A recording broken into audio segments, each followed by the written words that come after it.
Here I have DOOGEE N30, and today I'm going to show you how to get the iPhone keyboard on this device. So to do this, all you need to do is to just download the app Green Apple Keyboard from the Play Store. Then you have to open it. Then you have to enable this keyboard in settings here.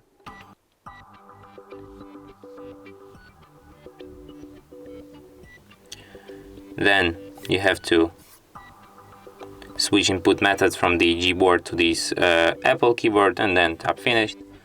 And now you have this keyboard. For example, you can change some of its settings. For example, maybe let's select its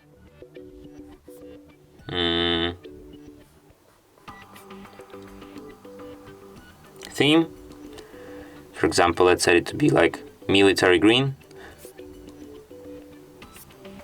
And now let's try to write something on this keyboard.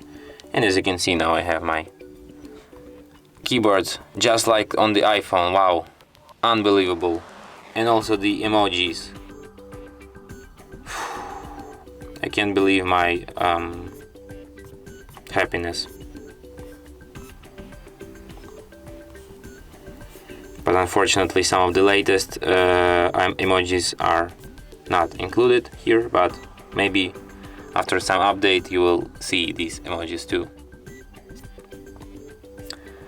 And that's it. Thanks for watching.